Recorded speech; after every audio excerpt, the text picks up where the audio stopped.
Hello friends, ഇന്ന് ഞാൻ വന്നിരിക്കുന്നത് ഒരു അടിപൊളി ടാർ സിനിമയുടെ റിവ്യൂ ആയിട്ടാണ്.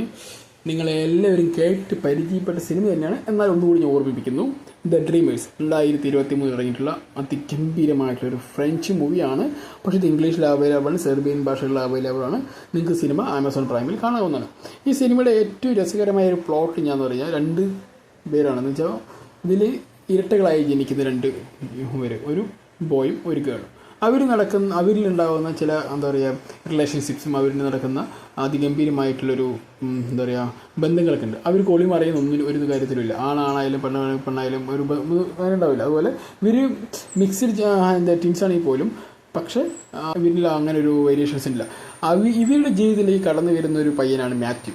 അപ്പോൾ ഇതിൻ്റെ പശ്ചാത്തലം എന്ന് പറയുന്നത് ഇതിൻ്റെ ബാക്ക് ഡ്രോപ്പായിട്ട് ഇതിൻ്റെ സ്റ്റോറിയെല്ലാം പോയിക്കൊണ്ടിരിക്കുന്നത് 1968 പാരീസിന് അതിൻ്റെ സ്റ്റുഡൻറ്റ് സ്ട്രൈക്സ് ഉണ്ടല്ലോ. അപ്പോൾ അതുമായി ബന്ധപ്പെട്ടാണ് ഇവരുടെ ഈ ഒരു ബാക്ക് ഡ്രോപ്പിൽ പോയിക്കൊണ്ടിരിക്കുന്നത്. ആ സമയത്ത് ഇവരുടെ ആ ഒരു സ്ട്രൈക്കും പ്രൊട്ടസ്റ്റിൻ്റെ സമയത്ത് എങ്ങനെ വീട്ടിൽ ചിലവഴിച്ചു എന്നാണ് ഈ സിനിമ പറഞ്ഞു പോകുന്നത്.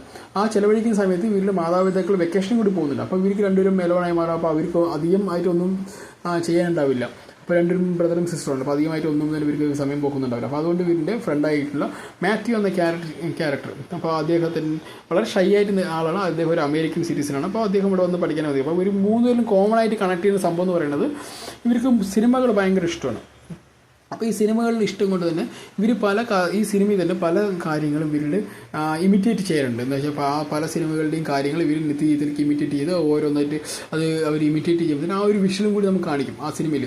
അപ്പോൾ അതൊക്കെ തന്നെ അതിഗംഭീരമായിട്ട് അവർ കണക്ട് ചെയ്യാൻ ശ്രമിക്കുന്നത്. അതിൻ്റെ ബ്ലെൻഡിങ്സ് ആണ് ഇതിൻ്റെ ഏറ്റവും അടിപൊളി എനിക്ക് തോന്നുന്നത്. കാരണം ആ ഒരു പഴയ സിനിമയുടെ എന്താണ് സീൻസും ഇവരും കൂടി ആ നിത്യജീവിതം കൂടി ബ്ലെൻഡ് ചെയ്യുകയും അതിൻ്റെ റെസ്പോൺസും അവർ അതിനൊക്കെ ആയിട്ട് ഇമിറ്റേറ്റ് ചെയ്യുക, അങ്ങനെയൊക്കെയാണ് അവർ അങ്ങനെ ഓരോന്നും ചെയ്തിട്ട് അതിലൊരു രസം കണ്ടെത്തുക അതൊക്കെയാണ്. അപ്പോൾ ഇവർക്ക് വേറെ ഒന്നും ചെയ്യാനില്ല. ഈ പ്രൊട്ടസ്റ്റ് സമയങ്ങളിൽ എന്ത് ചെയ്യും? ഒന്നും ചെയ്യില്ല. അപ്പോൾ അങ്ങനെ ഇരിക്കും. പക്ഷേ അതിലേക്ക് ഇത്രയും ഷൈ നിറഞ്ഞിട്ടുള്ള ഒരു ക്യാരക്ടർ വരുന്നതോടുകൂടി ഈ സിനിമയിൽ ഒരു വലിയൊരു മാറ്റം തന്നെ സംഭവിക്കുന്നത്. കാരണം എന്താ പറഞ്ഞാൽ ഈ ആണും പെണ്ണെന്ന് പറയുന്നത് അവർ ഒന്നിച്ച് കുളിക്കും, ഒന്നിച്ച് കളിക്കും, ഒന്നിച്ച് ചിരിക്കും, ഒന്നിച്ച് കിടന്നുറങ്ങും, ഒന്നിച്ച് ഡ്രസ്സ് മാറും, പരസ്പരം അവരുടെ മുന്നിൽ തന്നെ ഡ്രസ്സൊക്കെ മാറി നിൽക്കും. അവർക്ക് അങ്ങനെ വലിയ ജെൻഡർപരമായിട്ട് വലിയ വ്യത്യാസം ഈ സിനിമയിൽ കാണിക്കുന്നില്ല അവർ.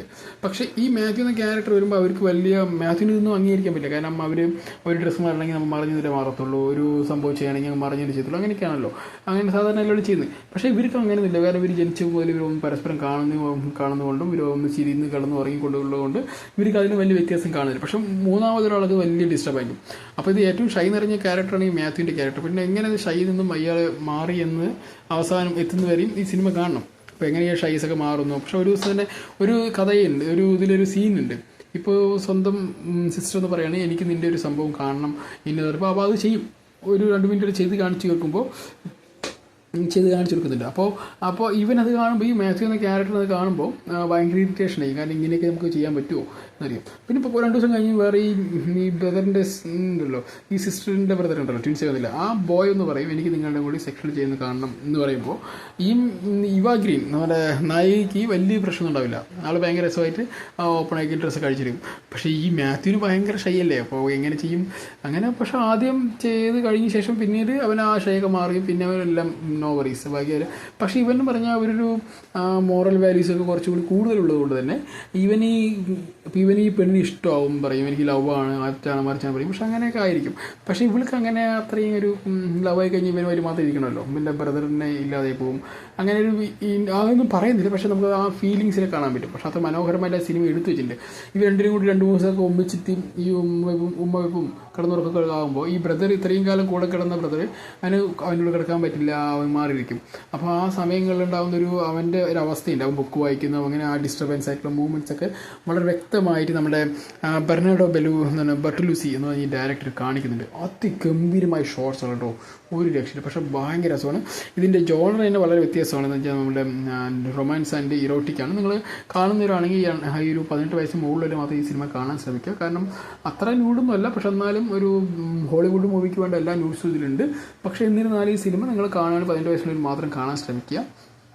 പക്ഷേ നല്ല അടിപൊളി ഗംഭീരമായ സിനിമയാണ്. കാരണം ഇത്ര സിനിമകളൊക്കെ നമ്മുടെ ഈ ലോകത്തുണ്ടല്ലോ എന്ന് ആലോചിക്കും വളരെ അഭിമാനകരമായി തോന്നുന്നുണ്ട്. കാരണം ഒരു റിയാലിറ്റിയെ അവർ തുറന്ന് കാട്ടുന്നുണ്ട്, അത് ഭയങ്കര രസമാണ്. പിന്നെ ഈ മാത്യു എന്ന ക്യാരക്ടറാണ് ചെറിയൊരു എന്താ പറയുക ഷൈ നിറഞ്ഞ് പിന്നെ അവസാനം ഇവർ ഇഷ്ടമാകുന്ന അങ്ങനെയാണെങ്കിലും ഒരുപോലെ ഇഷ്ടമെന്ന് പറഞ്ഞാൽ അങ്ങനെ ഇഷ്ടത്തിലേക്ക് അവൾക്ക് വലിയ താല്പര്യമില്ല. പിന്നെ അതിനുശേഷം അവർ പിന്നെ ആ നോർമലിലേക്ക് വരുന്നു, 3 പേരും ഒന്നിച്ചിരുന്നിട്ട് ഓരോ സീൻസൊക്കെ എടുത്ത് പറഞ്ഞ് അങ്ങനെ ഇങ്ങനെ പോകുന്നു. പക്ഷേ ഇതിൻ്റെ ബാക്ക് ഡ്രോപ്പിലെല്ലാം തന്നെ ഇവരുടെ ഈ പ്രൊട്ടക്ഷൻ എടുക്കുന്ന പാരീസ് സ്റ്റുഡൻസിൻ്റെ എല്ലാം പ്രൊട്ടക്ഷൻ നടന്നുകൊണ്ടിരിക്കുന്നുണ്ട്. പിന്നെ ഇതിൻ്റെ കഥ അവസാനിക്കുന്ന രീതിയും ഭയങ്കര രസമാണ്. ഇതിലെനിക്ക് ഏറ്റവും ഇഷ്ടപ്പെട്ട ഇല്ലെങ്കിൽ ഏറ്റവും നമ്മളെ ഇരുത്തിക്കൊണ്ട് ചിന്തിക്കുക അല്ലെങ്കിൽ ഇരുത്തിക്കൊണ്ട് വിറപ്പിച്ച സിനിമ ഒരു സീൻ പറയുന്നത് ഈ അമ്മയച്ഛനും വെക്കേഷൻ കഴിഞ്ഞ് 1 മാസം വെക്കേഷൻ കഴിഞ്ഞ് വീട്ടിലേക്ക് വരുന്നുണ്ട്. ആ വീട്ടിലേക്ക് വരുന്ന സമയത്ത് ഇവർ 3 പേരും കൂടി ഒരു ടെൻ്റ് പോലെ വീട്ടിനുള്ളിൽ തന്നെ കെട്ടിയിട്ട് ഇങ്ങനെ 3 പേരും കൂടി ഉറങ്ങുന്ന സീനുണ്ട്. ആ ഉറങ്ങുന്ന സീനിൽ ഇവർ 3 പേരും ഡ്രസ്സൊന്നും ഉണ്ടാവില്ല, പരസ്പരം അങ്ങോട്ടും ഇങ്ങോട്ടും കൈയും കാലൊക്കെ ഇട്ട് കിടക്കുന്നുണ്ടാവും. ഇത് കണ്ടായ ആ പാരൻസിലെ അമ്മയ്ക്കുണ്ടാകുന്നൊരു വെപ്രാളമുണ്ട്, അതൊരു ഗംഭീരമാണ്. അതിനുശേഷം അച്ഛൻ്റെ മുഖത്തേക്ക് പോകുമ്പോൾ ഒരു ഷോട്ടിൻ്റെ മക്കളെ, അതിനുശേഷം അച്ഛനെ ഒരു ഡിസ്റ്റർബ് ആവുന്ന ഒരു സീൻ, എൻ്റെ പൊന്ന്, അതൊക്കെ എത്ര മനോഹരമായിട്ട് ഈ സിനിമ എടുത്തിരിക്കുന്നത്. കാരണം ഒരു മകൾ ഇങ്ങനെ വസ്ത്രമില്ലാതെ കിടക്കുന്ന സീനിന്ന് കാണുമ്പോൾ തന്നെ അവൾക്ക് അല്ലെങ്കിൽ അവൻ്റെ എത്ര തന്നെ സംസ്കാരം എത്ര തന്നെ കൾച്ചറാണെങ്കിൽ പോലും അവർക്ക് ഇങ്ങനെ പരസ്പരം ഇങ്ങനെ കിടന്നുറങ്ങുന്നത് കാണുമ്പോൾ അവർക്ക് അറിയില്ല ഇവരിങ്ങനെ ചെയ്യുന്ന കാര്യം അറിയില്ല, ഒന്നാമത്തെ കാര്യം. അപ്പോൾ അങ്ങനെ കാണുമ്പോൾ ഭയങ്കര ഡിസ്റ്റർബൻസ് ആയിട്ട് ഇരിക്കുന്നുണ്ട്, ഭയങ്കര ഡിസ്റ്റർബ്. അതിന് സീനൊക്കെ ഭയങ്കര അടിപൊളി എടുത്തിട്ടുണ്ട്. അതിനുശേഷം ഈ അമ്മയും അച്ഛനും വന്നു എന്ന് അറിയുമ്പോൾ മകൾ ശരിക്കും എന്താ പറയുക പക്ക അവൾക്ക് ആ ഒരു എൻ്റെ വസ്ത്രമില്ലാതെ കിടക്കുമ്പോൾ ഞാനിങ്ങനെ കിടന്നല്ലോ എന്ന് ആലോചിച്ച് അവൾ കരയുന്ന സീനൊക്കെ ഉണ്ടല്ലോ.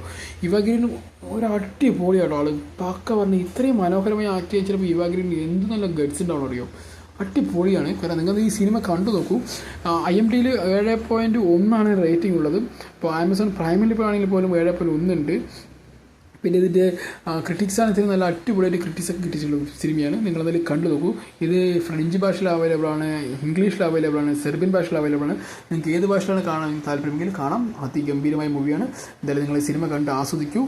ഒരു 6 മൂവി എന്ന് പറഞ്ഞാൽ പോരാ, ഒരു 1.5 മൂവി എന്തായാലും നിങ്ങൾ കാണാതിരിക്കരുത്. ഈ സിനിമ കണ്ട് ആസ്വദിക്കൂ, നിങ്ങളും എൻജോയ് ചെയ്യൂ. എന്തായാലും അടുത്തൊരു സിനിമയ്ക്ക് ഉള്ള ഈ റിവ്യൂമായി വരുന്നവരെ ഞാൻ പോകുന്നു. Okay, bye, see U.